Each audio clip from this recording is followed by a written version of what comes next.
Baik, kami segera memasuki materi inti dari kegiatan simposium ini. Yang pertama akan disampaikan oleh Dr. Tina Christina Tobing, MD Pediatrik SPAK, yang akan memberikan materi tentang hipertensi pulmoner pada tuberkulosis anak. Ya, kita tahu bahwa setiap hari kita juga berhadapan dengan pasien-pasien dengan tuberkulosis anak yang saya rasa hampir semua dokter anak di Indonesia pasti pernah mendiagnosis dan pernah mengobati dan menemukan banyak ya. Dan tentunya ini juga bisa terjadi kasus-kasus hipertensi pulmoner. Nah, hal ini akan disampaikan oleh Dr. Tina Christina Tobing. Kepada Dr. Tina Christina Tobing, kami persilakan, kami berikan waktu 40 menit dari sekarang. Silakan, Dok. Baik, terima kasih kepada Dr. Rio atas pengenalannya. Izin saya share screen. Maaf Dr. Rio, sudah kelihatan ya?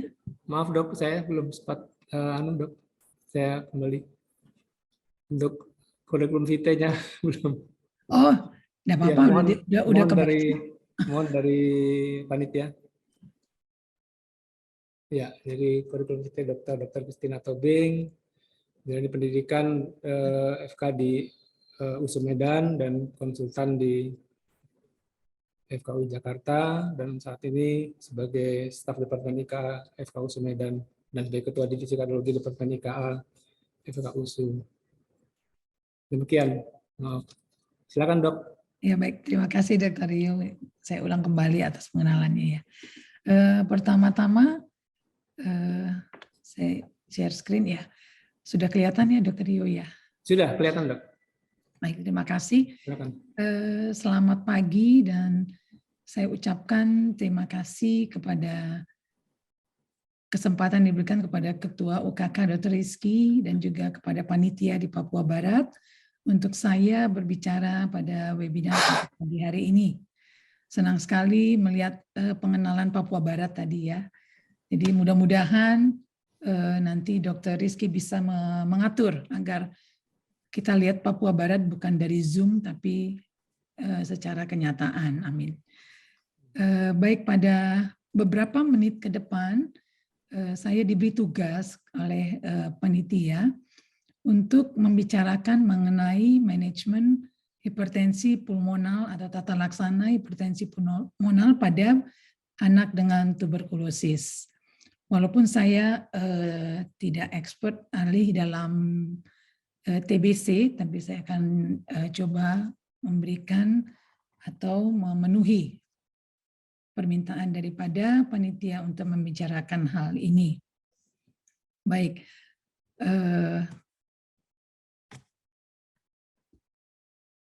ada pada beberapa menit ini kita akan membicarakan mengenai tuberkulosis pada anak, bagaimana beban penyakit ini, kemudian apa-apa saja penyebab pulmonari hipertensi pada anak dengan tuberkulosis, kemudian bagaimana kejadian daripada hipertensi pulmonal ini dan bagaimana tata laksananya. Secara global, ini tuberkulosis pada di dunia ada beberapa mengatakan kira-kira 10 juta ya dari penduduk dunia di tahun 2020. Jadi kira-kira 127 orang menderita TB dari 100.000 populasi. Nah, di Indonesia sendiri ya, menurut laporan terakhir itu penderita tuberkulosis paru ada kira-kira 33.366 kasus. Nah, ini saya tunjukkan di sini, ini merupakan roadmap atau panduan dari WHO, di mana sangat diharapkan untuk kedepannya nanti diharapkan pada TBC pada anak dan remaja ini tidak lagi menimbulkan kematian. Nah, kita semua tahu mengenai tuberkulosis pada anak secara transmisi dan patogenesisnya. di mana tuberkulosis pada anak ini disebabkan oleh Mycobacterium tuberculosis, ya, yang menyebar dari orang ke orang secara partikel airborne, ya, di mana dropletnya ini akan mengandung kuman atau bakteri dari Mycobacterium tuberculosis. Dan transmisi ini bisa terjadi infeksi dari orang disebabkan orang tersebut pada waktu dia batuk, bersin, tertawa, ataupun sedang bernyanyi. Ya. Nah, diperlukan kontak yang lama pada waktu untuk terjadinya transmisi ini. Dan dinyatakan kira-kira 10% dari penderita TB ini akan berkembang menjadi penyakit tuberkulosis di tempat di mana mereka berada. Ada beberapa transmisi dari Mycobacterium tuberculosis ini, ya, antara lain ya airborne Mycobacterium tuberculosis transmission, ada yang contagious di mana dari pasien-pasien TB yang aktif infectious, kemudian droplet nuclei, kemudian orang dengan yang presumptif tuberkulosis, kemudian transmisi oleh orang yang dengan risiko Mycobacterium tuberculosis dari pasien-pasien tuberkulosis, dan juga tuberkulosis simptom, di mana di sini dinyatakan secara umum ya batuk yang lebih dari 2 minggu dengan adanya produksi sputum, ya, dan kadang-kadang sputum yang berdarah, ya, adanya nyeri dada, lemah, kemudian hilangnya nafsu makan, berat badan yang sangat menurun, kemudian demam dan juga keringat malam. Nah, apa sebenarnya hipertensi pulmonal ini? Ya, dikatakan hipertensi pulmonal adalah peninggian dari tekanan di min, ya, tekanan rata-rata pulmonary flow yang disebabkan olehnya meningkatnya tekanan ini lebih dari 25 mm air raksa merkuri. Jadi yang saat ini yang terbaru adalah di atas daripada 20 mm merkuri, ya. Nah, karakteristik dari hipertensi pulmonal ini adalah adanya remodeling aliran dari pembuluh darah paru. Ini yang mengakibatkan peningkatan dari tekanan pulmonary artery dan berakibat nanti akan menyebabkan disfungsi dari ventrikel kanan, kemudian menurunnya compliance dari ventrikel kiri, dan ujung-ujungnya bisa menyebabkan gagal jantung. Nah, di sini beberapa patogenesis yang sering, gambaran patogenesis pada pulmonary hipertensi ini, ya, termasuk di sini adanya vasokonstriksi dari pulmonal, kemudian remodeling daripada pembuluh arteri yang kecil dari pulmonal, kemudian terjadinya trombosis yang in situ, dan juga meningkatnya kekakuan dari dinding vaskular pembuluh darah pulmonal. Dan ini semua akan mengakibatkan peningkatan dari tekanan arteri pulmonal. Juga ada beberapa misalnya dari patogenik gen ini, di mana terjadi mutasi dari BMPR2. Nah, ini disahkan menjadi penyebab dari pulmonal hipertensi yang herediter. Nah, yang seperti saya ucapkan sebelumnya, akibat dari peninggian dari aliran darah dari ventrikel kanan ke arteri pulmonal, nah nanti ini akan menyebabkan disfungsi dari endotelium, kemudian terjadinya penurunan vasodilator, dan kemudian terjadinya pelepasan dari vasokonstriktor endotelium, dan ini akan bertanggung jawab untuk terjadinya hipertrofi dari pembuluh darah paru. Nah, akibatnya apa yang terjadi? Terjadi adalah peningkatan dari tekanan arteri pulmoner, dan terjadi remodeling tadi, dan ini yang disebut dengan hipertensi pulmonal.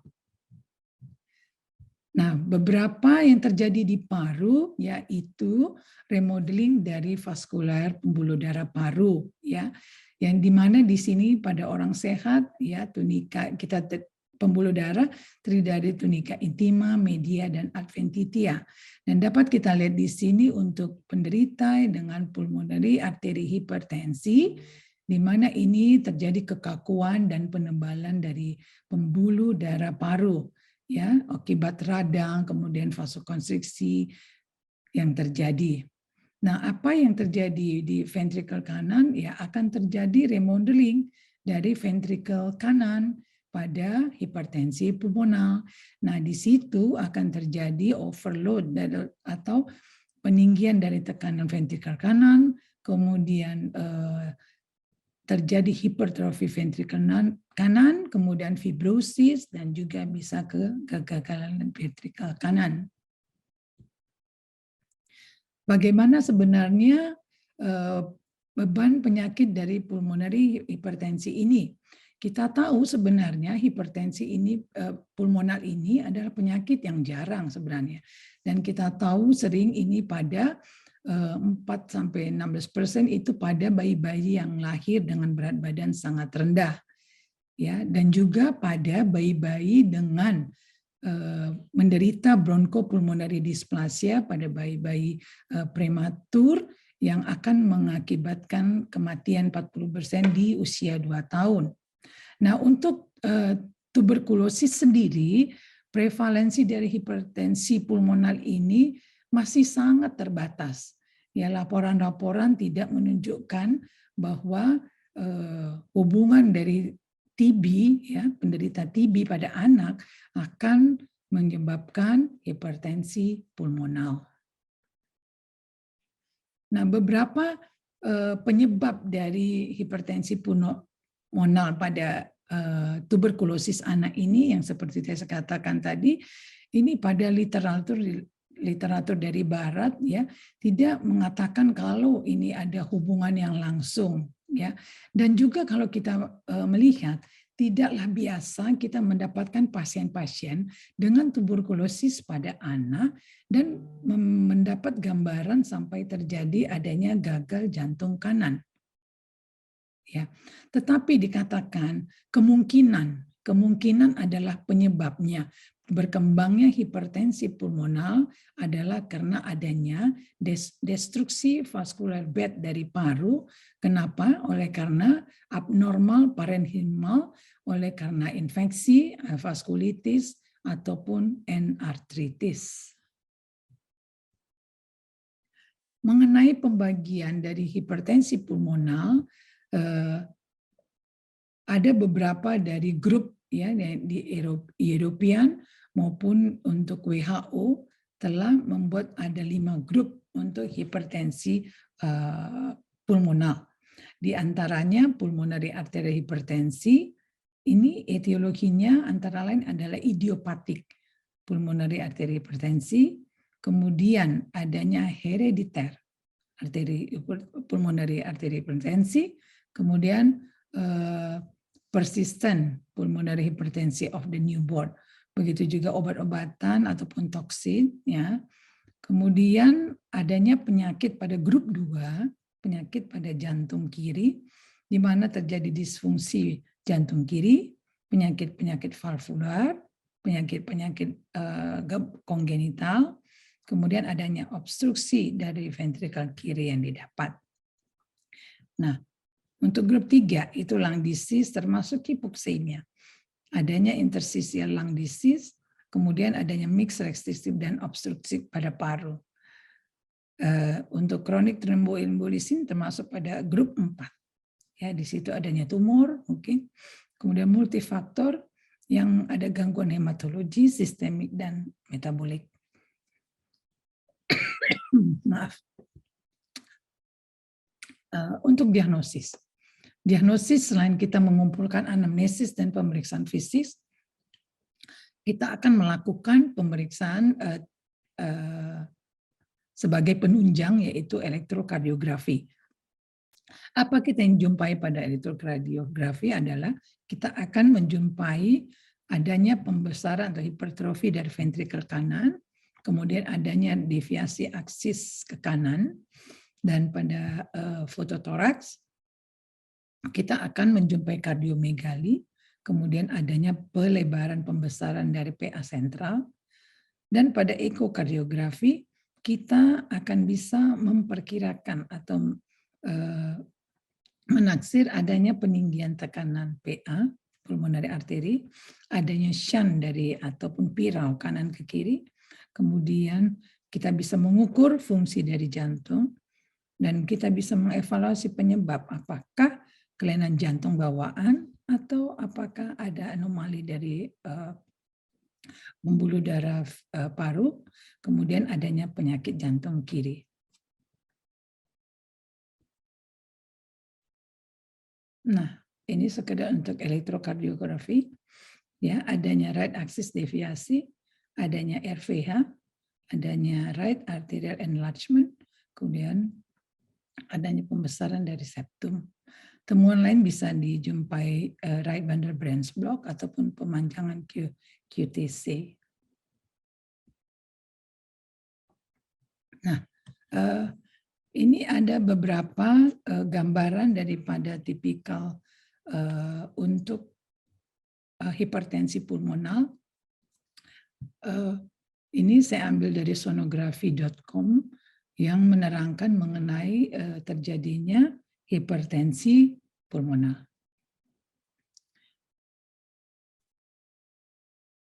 Nah, ini secara dua dimensi. Ini menunjukkan pada gambaran parasternal long axis, kita akan melihat ventrikel kiri kecil, kemudian kita melihat dilatasi dari ventrikel kanan yang cukup bermakna, dan septum terlihat lebih konkav dan kadang-kadang flat, mendatar, menunjukkan adanya tekanan yang bermakna daripada ventrikel kanan. Nah, ini untuk pandangan daripada short axis, kita lihat bersama. Nah, di sebelah kanan ini terlihat begitu pembesaran dari arteri pulmonal yang cukup bermakna. Kalau kita bandingkan dengan gambaran aorta yang di sebelah kiri, kemudian tidak hanya main pulmonary yang membesar, tapi cabang juga turut dilatasi. Nah, ini pandangan four chamber view, di mana terlihat dilatasi dari ventrikel atau atrium kanan dibandingkan dengan yang kiri, dan sudah terjadi ventrikel kanan hipertrofi. Dan pada pandangan ini kita akan lihat bersama-sama, ya. Ini short axis juga, nampak dilatasi dari ventrikel kanan, kemudian ventrikel kiri tidak bulat lagi tetapi sudah flat pada septumnya. Ini menunjukkan adanya tekanan yang bermakna dari pembesaran ventrikel kanan.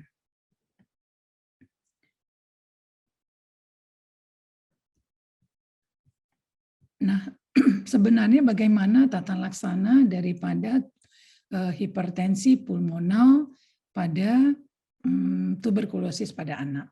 Sebenarnya semua tata laksana untuk hipertensi pulmonal ini adalah sama, ya, untuk semua keadaannya kita akan memberikan terapi-terapi suportif, dan target kita terutama adalah menurunkan tekanan arteri pulmonal yang tinggi dengan cara dilatasi dari pembuluh darah paru, kemudian untuk remodeling abnormal kita mengembalikan kepada normal. Tapi yang paling penting adalah yang terutama kita harus mengobati adapun gangguan daripada penyakit yang mendasari. Nah, jadi misalnya TBC ini kita harus terapi dari tuberkulosisnya sendiri. Untuk penyakit-penyakit yang lain juga sama. Dan apabila sudah terjadi kegawatan pada akibat peninggian dari tekanan arteri pulmonalis sampai terjadi gangguan daripada hemodinamik atau gagal dari sirkulasi, kami mengharapkan untuk dirawat di manajemen dari PICU, Pediatric ICU. Jadi antara lain itu adalah kita akan memperbaiki hipovolemia yang ada, kemudian kita juga mensupport tekanan darah agar normal, ya. Kemudian memperbaiki metabolic acidosis yang terjadi, karena ini akan berkontribusi banyak kepada vasokonstriksi pulmonal. Jadi akan meningkatkan tekanan dari pulmonary artery. Apalagi yang akan kita lakukan adalah mengoreksi adanya terjadi elektrolit imbalance, hipokalsemia, hipoglikemia, hipotermia, dan juga anemia. Oksigen biasanya akan diberikan untuk mengatasi hipoksia yang terjadi. Nah, bagaimana dengan obat-obatan? Sebenarnya obat-obatan dari hipertensi pulmonal ini sudah banyak, ya, tetapi tidak semua saya ceritakan. Saya akan memberikan yang ada di Medan khususnya, ataupun mungkin di Indonesia yang paling sering dipakai, ya. Jadi yang pertama sekali adalah Ilopros. Ini merupakan analog, ya, sintetik dari PGI-2, di mana ini bekerja meningkatkan siklik AMP yang sediaannya bisa berupa aerosol ataupun yang intravena, walaupun ada beberapa laporan, ya, dalam jumlah penelitian dalam populasi yang sedikit, ya, di mana aerosol Ilopros ini akan memperbaiki oksigenasi pada bayi-bayi prematur, pada bayi-bayi term dengan hipertensi pulmonal maupun pada penyakit jantung bawaan. Dan biasanya bisa bersamaan dengan untuk pemberian inhalasi NO. Nah, yang paling populer kita pakai adalah sildenafil, yaitu enzim inhibitor fosfodiesterase 5 ini, atau PDE5 inhibitor. Ini bekerja relaksasi dari smooth muscle, sediaannya biasanya oral, diberikan juga ada yang intravena, dan ini side effect-nya sangat minimal. Jadi sekarang kita memakai sildenafil yang diberikan kepada pasien untuk menurunkan hipertensi pulmonal ini. Untuk kalau terjadi adanya gagal sirkulasi, apa yang kita lakukan? Seminimal mungkin menghilangkan nyeri ataupun hipotermia, karena ini akan meningkatkan juga hipertensi pulmonalnya, kemudian memperbaiki asidosis, kemudian memberikan cairan yang cukup, tidak berlebihan, tidak kekurangan. Nah, kalau dia overload, kita boleh memberikan diuretik. Untuk memperbaiki kontraktiliti, kita biasanya memakai dobutamin dosis rendah, yang begitu juga bisa dipakai milrinone. Milrinone paling sering dipakai untuk memperbaiki kontraktilitas. Untuk vasopresor diberikan low dose dari norepinefrin, ya. Nah, biasanya pemakaian dari inotrop ini untuk mengoptimalkan tapi mencegah daripada terjadinya peningkatan dari pulmonary vascular resistance. Untuk menurunkan afterload dari ventrikel kanan, biasanya diberikan inhalasi daripada nitrik oksid ataupun juga dengan obat-obat hipertensi pulmonal. Nah, sebagai kesimpulan, ya, di sini pasien-pasien prevalensi dari hipertensi pulmonal di pasien anak dengan tuberkulosis masih sangat terbatas. Ya, laporan di Indonesia juga belum ada menyatakan tentang terjadinya hipertensi pulmonal hubungannya langsung pada tuberkulosis anak.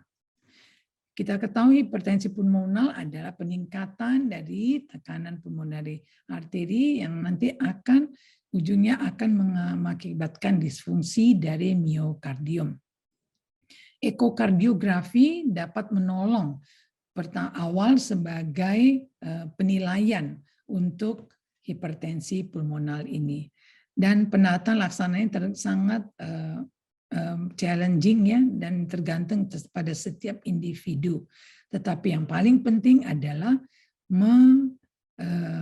mengatasi penyakit-penyakit sebagai faktor penyebab.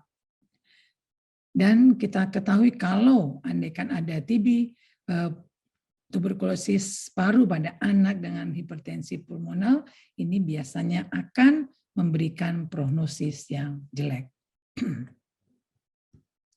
Terima kasih, demikian penyampaian saya pada pagi hari ini. Semoga bermanfaat. Saya serahkan kepada Dr. Rio Widiharso. Terima kasih. Masih mute, Dok. Dr. Rio. Sorry ya. Terima kasih Dr. Christina. Maaf. Waktunya masih cukup banyak sebenarnya. Tidak apa-apa ya. Jadi sudah penyampaian sudah cukup baik ya. Sudah bisa kita ikuti bersama ya, bahwa hipertensi pulmonal pada TB ini prevalensinya juga masih terbatas ya, data-datanya juga untuk diagnostiknya ya dari tahap awalnya ya, memang kami terutama di perifer ini ya memang belum bisa, agak kesulitan kan untuk deteksi awal juga karena fasilitas eko juga belum bisa kami belum ada terutama di perifer ya. Terima kasih Dr. Tina Christina.